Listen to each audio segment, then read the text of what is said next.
시간 함께 하실 하나님 말씀 여호수아 8장 30절에서 35절까지 말씀입니다. 여호수아 8장 30절에서 35절.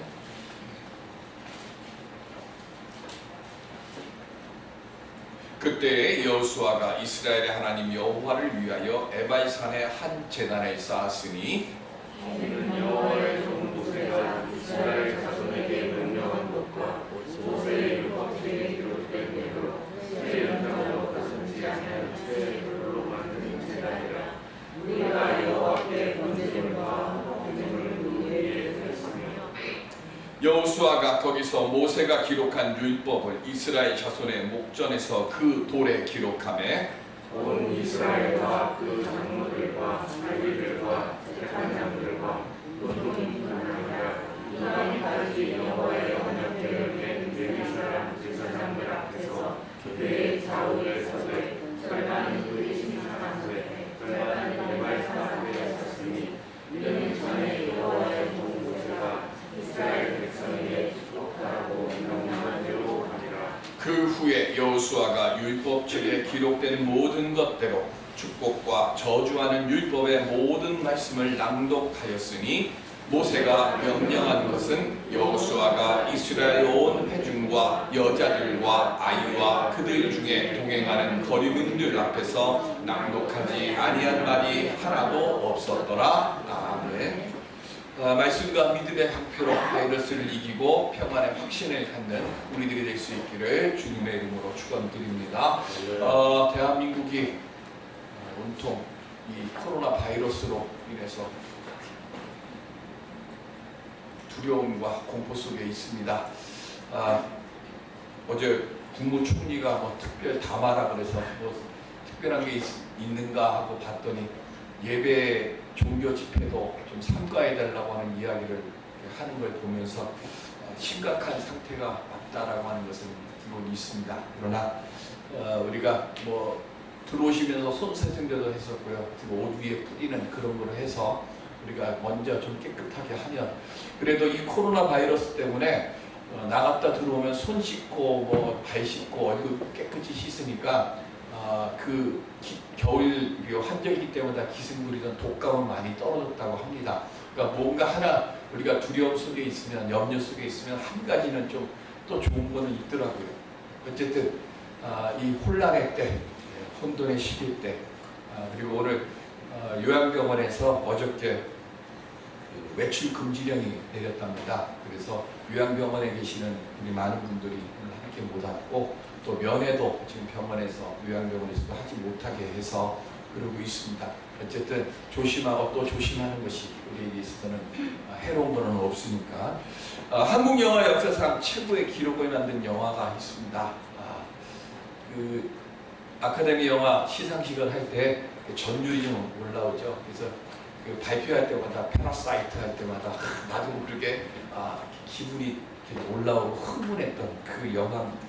아카데미 4개 부문을 수상을 했고, 무엇보다도 가장 감동적인 것은 작품상을 받았을 때 그때 감동이, 아카데미 100년 역사상 처음으로 아시아에 있는 영화가 아카데미상을 받았습니다.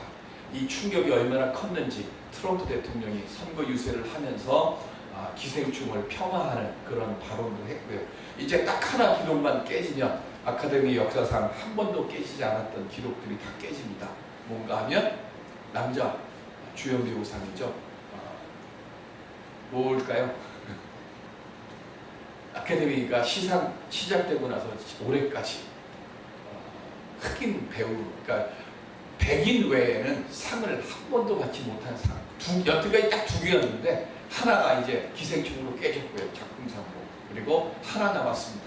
백인이 아닌 남아 주연상을 받으면 아카데미가 가지고 있는 모든 기록이 다 깨집니다. 어쨌든 이 기생충을 통해서 세계인들이 주목하는 주거 형태가 나왔어요. 저는 이 보도가 나오기 전까지만 해도 저는 그걸 몰랐는데, 전 세계에 유일하게 우리나라에만 있다네요. 반지하지.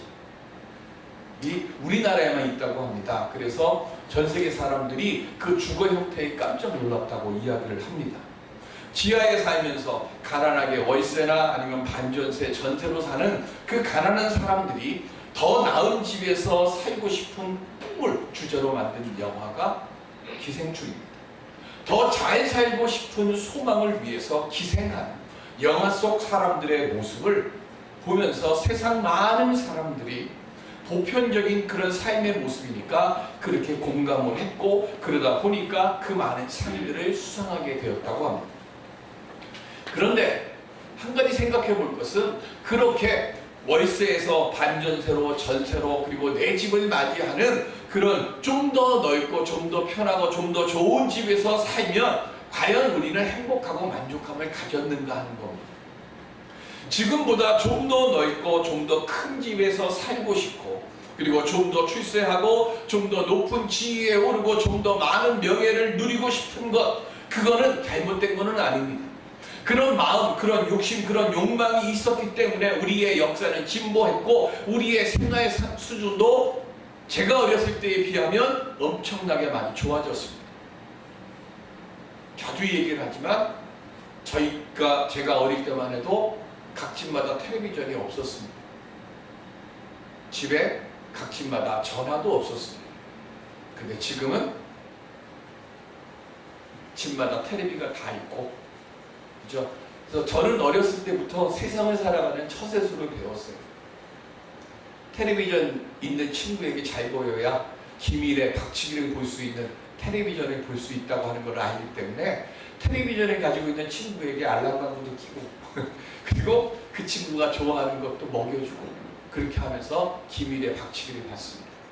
근데 지금은 참 좋아졌습니다. 근데 우리는 살기 어렵다고 하는 말이 입에 배어 있습니다. 우리는 멈춤 없이 잘 살기를 원하는데, 문제는 잘 사는 게 문제가 아니라 그 앞에 붙어있는 말입니다. 뭐죠? 더라는 겁니다. 더 잘 살고 싶고, 더 좋은 거 먹고 싶고, 더 좋은 집에 살고 싶고, 더 출세하고 싶고. 지금 충분히 잘 살고 있고 충분히 누리고 있음에도 불구하고 우리는 멈춤이 없이 더 많이 생각하고 나아가는데 문제가 생기는 겁니다. 에덴 동산에 아담과 하와가 왜 추방됐습니까? 만족하며 살아갈 수 있도록 모든 것을 하나님이 다 주셨어요. 오직 한 가지만 빼고 뭐 했어요? 선악과 나무만 먹지 말라고 하는 거예요. 그거 안 먹어도 너희들이 충분히 잘 사니까 먹지 말라고 했는데, 하나님처럼 되어진다고 하는 그 속삭임에 그만 뭐 하는 거예요? 더 지혜로워지고 싶고 더 뭐 하는 거예요? 하나님처럼 되고 싶어서 그만 선악과 나무를 따먹었고, 그 선악과 나무를 따먹은 그 이유로 인해서 에덴 동산에서 추방됐습니다. 그러면 어떻게 하면 우리가 에덴 동산을 회복할 수 있을까요? 에덴 동산을 회복한다는 그 이야기는요, 구약 성경에 나오는 말씀 속에 담겨 있는 얘기예요. 우리가 왜 나라를 잃고 예루살렘 성전이 있음에도 불구하고 성전도 무너지고 이 바벨론 땅에 포로로 왔을까? 유대인들이 거기서 결론 내린 것 한 가지, 우리가 하나님의 말씀을 떠나 살았기 때문이다. 즉 구약 성경에서 이야기하는 말씀은 딱 한 가지입니다. 에덴 동산을 회복하고 싶고 빼앗긴 나라를 회복하고 다시금 예루살렘 성전을 우리가 지을 수 있는 유일한 길 한 가지, 그건 하나님의 말씀 앞에 순종하며 사는 것, 이것 외에는 답이 없다고 구약 성경은 말씀하고 있습니다. 그래서 구약 성경에서 외치는 하나님의 슬로건이 있습니다. 그 슬로건이 뭔가 하면 신명기 6장 3절 말씀입니다. 시작. 이스라엘아 듣고 삼가 그것을 행하라. 그리하면 내가 복을 받고 내 조상들의 하나님 여호와께서 내게 허락하신 같이 젖과 꿀이 흐르는 땅에서 내가 크게 번성하리라. 아멘. 하나님의 그 말씀 앞에서 순종하고 살아가면 하나님께서 우리에게 허락하시는 젖과 꿀이 흐르는 땅에서 우리가 살게 하겠다. 이게 구약 성경에서 외치는 하나님의 슬로건이에요. 그러면 신약 성경에서 외치는 예수님의 슬로건은 뭘까요? 하나님 나라.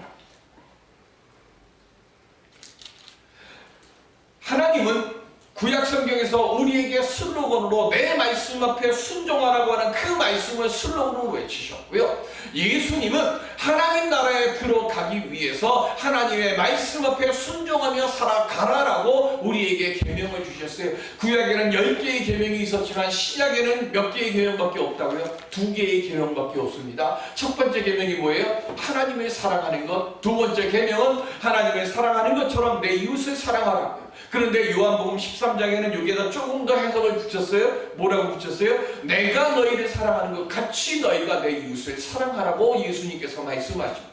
그러니까 성경 어디에도, 구약 성경에도 신약 성경에도 더 잘 사는 것을 이야기하는 게 아니라 하나님이 주시는 그 은혜 안에서 잘 살고 행복하게 살아가는 길을 주셨는데, 그것은 딱 한 가지, 하나님 말씀 앞에 순종하라는 거예요. 욕심으로 구하는 것이 아니라 믿음으로 맡기고 말씀 따라 살아가고자 할 때에, 그때에 하나님께서 약속하신 은혜의 에덴 동산에 우리가 온전히 거하게 될 것이라고 말씀하고 있습니다. 이 시간 말씀 따라서 생명 회복의 능력을 얻고 만들어갈 수 있는 우리 모두가 될 수 있기를 주님의 이름으로 기원드립니다. 그럼 우리가 어떻게 하면 그 은혜를 얻을 수 있을까요? 아이성과의 전투에서 승리한 여호수아는 아이성에서 30km 떨어진 지금 세겜 땅에 있는 베델의 좌우에 있는 에발산과 그리심산을 향해서 백성들을 데리고 갑니다. 우리가 봉독하지는 않지만 9장에 보면 그 주변에 이웃에 있는 나라와 왕들이 이스라엘을 지금 뭐 하는가 하면 관찰하고 있어요. 두려움에 떨면서 전쟁 준비를 하면서 어떻게 우리가 저들을 대적할까, 그거를 생각하면서 지금 눈에 불을 켜고 있는데 30km입니다. 30km는 얼마입니까? 40리가 넘는 길이에요. 그 40리가 되는 그 먼 길을 지금 가서 에벨산에다가 제단을 쳤습니다. 전쟁 중에 왜 갑자기 지금 산으로 가서 제단을 쌓을까요? 그 30km가 넘는 그 먼 길을 가다가 적들이 매복하고 있다가 급승을 하면 전멸될 수밖에 없는 그런 위기 상황. 아직 지금 베델 땅은 지금 회복도 못했어요. 거기에 지금 전쟁도 안 했어요. 그럼에도 불구하고 그 수많은 위협과 그리고 위험이 있는 그 상황에서 지금 이스라엘 백성들이 지금 뭐 하는가 하면 베델 땅으로 갑니다. 왜 그랬을까요? 신명기 27장 12절로 13절에 보면 시작. 너희가 요단을 건넌 후에 시므온과 레위와 유다와 이사갈과 요셉과 베냐민 백성을 축복하기 위하여 그리심산에 서고 르벤과 갓과 아셀과 스불론과 단과 납달리는 저주하기 위하여 에발산에 서고 아멘. 모세가 유언으로 신명기에서 남겼어요. 뭘 남겼는가 하면 너희들이 요단으로 들어가서 넘어가게 되어지면 그때에 12지파를 6지파씩 나누어서 6지파는 그리심산에 그리고 6지파는 에발산에 세워라. 그리고 하나님의 법궤를 들고 있는 제사장은 그 중심에 세워라 하고 명령을 내렸습니다. 그리고 그 명령을 지금 여호수아가 수행하는 거예요. 왜 그랬을까요? 아이성과의 전투에서 유일한 패배를 여호수아가 겪습니다. 이 아이성과의 전투에서 진 것이 가나안 땅 모든 전쟁에서의 처음이자 마지막 전쟁이에요. 여호수아에게 있어서는. 그러니까 이 아이성과의 전투에서 패배를 당하고 난 뒤에 여호수아가 깨달은 것이 뭐냐면 전쟁의 승패는 내 능력에 있는 것이 아니라 하나님의 도우심과 하나님의 함께하심에 있느냐 아니냐 거기에만 달려있다. 오직 하나님께만 달려있다는 것을 깨닫고 모세의 말씀에 순종하기 위해서 앞으로 30km나 되는 그 먼 길을 가는 동안에 수많은 위협이 지금 도사리고 있음에도 불구하고 하나님께서 그 걸음을 지켜주시기를 믿고 지금 그 믿음의 걸음으로 30km 떨어져 있는 세겜 땅 베델의 그리심산과 에발산으로 지금 백성들을 이끌고 간 거예요. 그리고 그 이끌고 간 그곳에서 뭘 했습니까? 다듬지 않은 돌로 제단을 쌓습니다. 자, 제단은 왜 쌓습니까? 제단에는 번제와 그리고 화목제를 드리기 위해서 제단을 쌓습니다. 그 제단 위에다가 번제를 드립니다. 번제는 뭡니까? 속죄함을 받기 위해서 짐승을 다 태우는 거예요. 짐승을 다 태우는 번제를 드리는 이유는 전적으로 이제부터 내가 주님께 헌신하겠습니다라고 하는 그 목적으로 드리는 것이 번제입니다. 그리고 화목제는 뭐예요? 하나님과 우리 사이의 친교함을 속에서 내가 이제 죄 많은 우리들이 거룩하신 하나님 앞에 평화와 친교를 얻기 위해서 이 제물을 드려 하나님께 예배를 드리오니 주여 우리와 친교함을 이루어 주시옵소서라고 하는 소망으로 드리는 것이 화목제입니다. 지금 그 번제와 화목제를 드리기 위해서 단을 쌓는데 그 단을 지금 어떻게 하라고 했습니까? 신명기 27장 5절 시작. 또 거기서 내 하나님 여호와를 위하여 제단 돌 곧 돌단을 쌓되 그것에 새 연장을 대지 말지니라. 아멘. 연장을 대지 말라고 했어요. 이것도 다 모세의 유언에 의해서 한 거예요. 근데 27장 4절에 보면 뭐라고 나오는가 하면 거기에다가 회치를 하라 그랬어요. 회치를 하고 그 회치란 거기에다가 하나님의 말씀을 돌로 새기라 그랬어요. 왜 회치를 하고 돌로 말씀을 새기라 했을까요?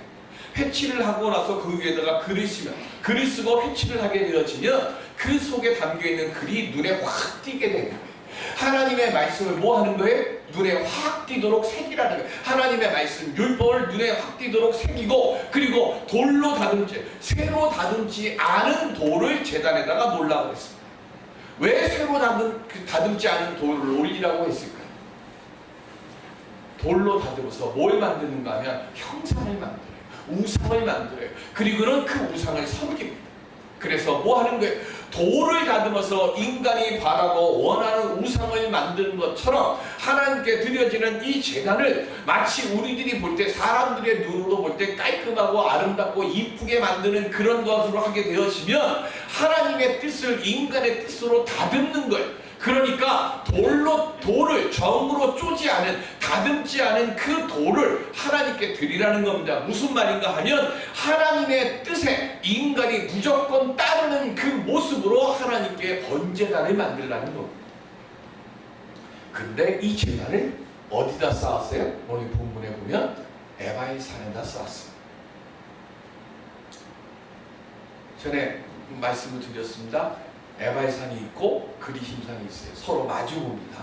에바의 산은 해발 940m가 되는 높은 산인데 햇볕이 너무 뜨거워서 나무가 없어요, 산에. 그래서 민둥산입니다. 그런데 그 바로 맞은편에 있는 그리심산은요 840m쯤 되는데 그 산에는 수풀이 우거져요. 그래서 모세가 명을 내릴 때 에바의 산에서는 뭘 선포하고요? 저주를 선포하고 그리심산에서는 복을 선포하라 그랬어요.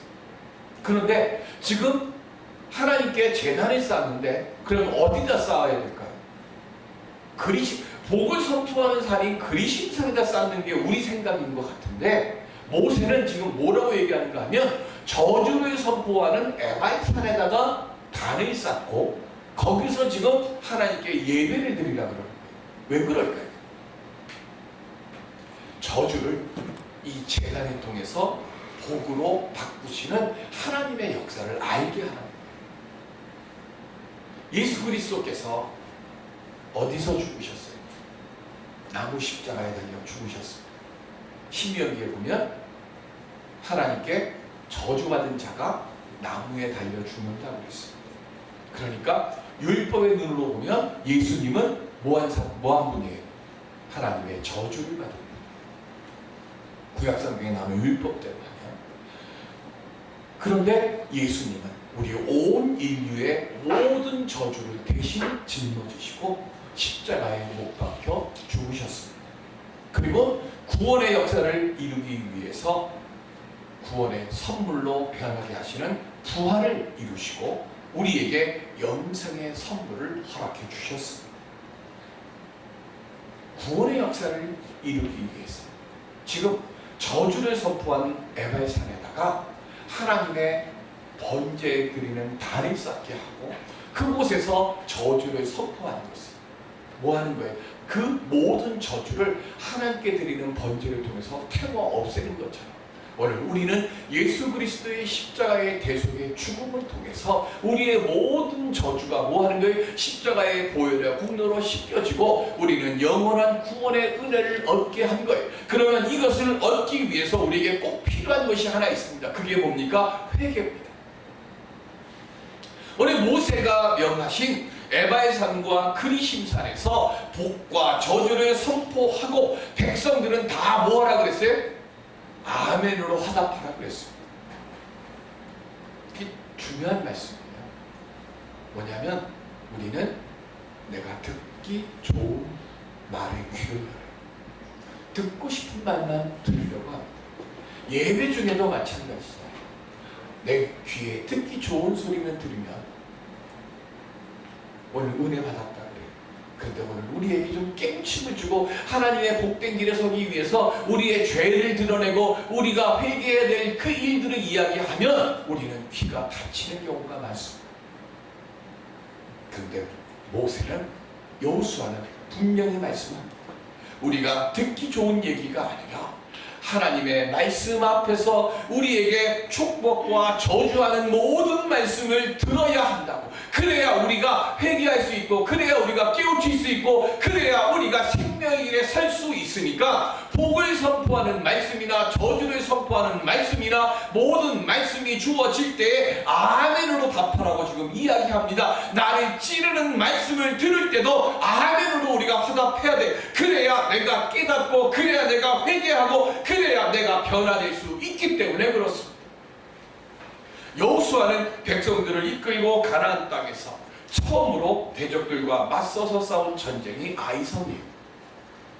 요단강을 건너고 여리고성을 함락할 때는 이스라엘 백성들이나 여호수아가 힘으로 행한 것은 하나도 없습니다.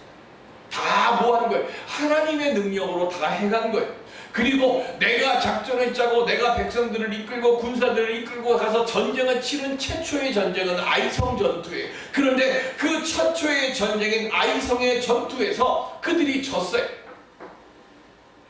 물론 아간의 범죄도 있었고 여호수아의 순간적인 방심과 어리석은 판단으로 인해서 첫 패배를 경험하기도 했지만, 그러나 중요한 것은 뭐냐면 그 작은 성 아이성의 전투에서 처음으로 진 그것을 통해서 깨달은 것이 뭐냐면 앞으로 가나안 정복 전쟁을 해나가는 데 있어서 아이성의 전투보다 몇십 배 더 크고 더 험난하고 더 강한 적들과 지금 싸움을 해야 되는 거예요. 그 전쟁을 치름에 있어서 깨달은 것이 뭐냐면 이 작은 성 하나에서도 지금 우리가 치고 이기는 일을 반복했는데 더 강한 적 그리고 더 험난한 그 전쟁을 해가는 데 있어서 앞으로 얼마나 어려운 전쟁이 많이 내 앞에 도사리고 있는지 모르는 그 긴 가나안 전쟁을 앞두고 다시 한번 깨달은 것, 하나님의 말씀과 명령 앞에 순종하는 영적 점검이 필요하다는 것을 깨달았기 때문에 모든 걸 하나님의 뜻에 맡기고 모세의 말씀에 순종해서 그 걸음을 옮긴 거예요. 눈앞에 있는 것보다 좀 더 먼 것을 바라보는 그 믿음이 영적 점검을 통해서 깨달은 겁니다.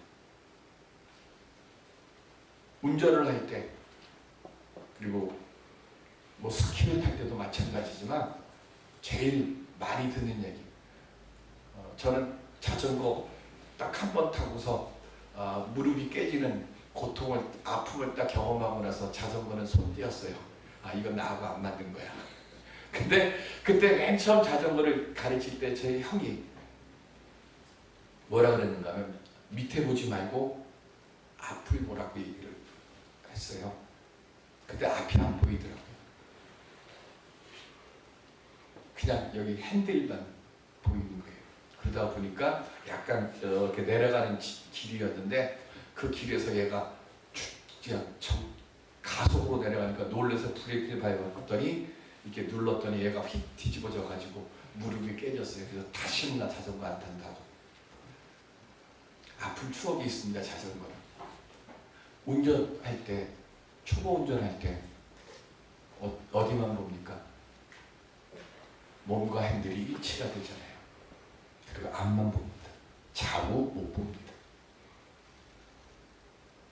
그런데 조금 운전을 하게 되면 핸들에서부터 몸이 점점 뒤로 갑니다. 그리고 뭐 하는 거예요? 앞만 보는 게 아니라 옆도 보고 심지어는 끼어들 때는 뒤도 한번 이렇게 쳐다보면서 끼어듭니다. 내 욕심, 내 판단은 내 시야를 좁게 만들어요. 욕심만 보게 만듭니다. 그런데 하나님의 뜻에 의지하고 하나님의 말씀에 귀 기울여 나갈 때 내 인생의 먼 길까지 볼 수 있게 됩니다. 여호수아는 예배를 통해서 영안이 열렸어요. 그리고 이 길고 긴 가나안 정복 전쟁에 하나님의 계획하심을 발견하는 눈이 열렸습니다. 오늘 우리들도 내 인생의 먼 길을 바라볼 수 있는 영안이 열리는 말씀에 순종하는 믿음 갖는 우리들이 될 수 있기를 바랍니다. 문익점이 중국에서 우리나라로 들어올 때 부통에다가 목화씨를 가지고 들어왔습니다. 저도 얼마 전에 이 글을 읽고서 하고 알았어요. 몇 개 갖고 왔는지 몰랐는데 10개 갖고 왔답니다. 그런데 그 10개를 땅에다 심었는데 몇 개가 살았을까요? 목같이 10개를 심었는데 9개에서는 싹이 안 나고요.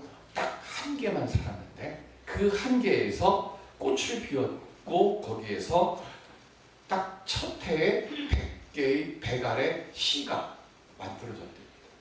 그리고는 3년에 걸쳐서 집중적으로 재배를 하고 종자를 채집했더니 10년 후에 한반도 전역에 이 목화가 보급이 되고 그때 우리나라에 우리를 무슨 민족이라고 그래? 백이민족이라고 하는 별칭이 만들어졌다고 합니다. 하늘의 미랄이 땅에 떨어져야 많은 결실을 맺는다고 예수님 말씀하셨어요. 하나의 목화씨가 땅에 떨어졌어요. 10개를 뿌렸는데 딱 1개만 살았는데 그 1개가 한반도 전역을 덮었습니다. 많은 것이 있어야 되는 게 아닙니다. 한 가지를 깨닫는 한 사람, 그 한 사람이 이 세상을 바꿀 수 있습니다. 이사야서 54장 2절에 보면 시작. 내 장막터를 넓히며 내 처소의 시장을 아끼지 말고 널리 펴되 너의 줄을 길게 하며 너의 말뚝을 견고히 할지어다. 아멘. 이 말씀 한 절에 감동받은 한 사람이 있었습니다. 윌리엄 캐리입니다. 그리고 이 윌리엄 캐리는 이 이사야서 54장 2절 이 말씀 장막터를 넓히고 처소의 휘상을 아끼지 말고 널리 펴라는 이 말씀 안에 은혜를 받고 기독교 역사상 최초의 침례교 선교회를 만들고 그리고 인도의 선교의 지경을 넓혀 하나님의 말씀에 변화된 한 사람이 역사를 바꿉니다. 오늘 예배를 드리는 우리 만남의 교우 여러분, 내 역사를 바꿀 수 있는 영적 깨달음을 갖는 그 한 사람이 되어지기를 바랍니다. 나 하나가 변하면 내 가정이 변하고 내 사회가 바뀌어질 줄로 믿습니다. 오늘 그 말씀 앞에서 말씀 안에서 순종하며 하나님께서 허락하여 주시고자 하시는 은혜의 그 모든 것들을 기쁨으로 더 잘 사는 것이 아니라 하나님이 바라는 잘 사는 사람들이 되어지는 우리 모두가 될 수 있기를 주님의 이름으로 축원드립니다. 기도하겠습니다.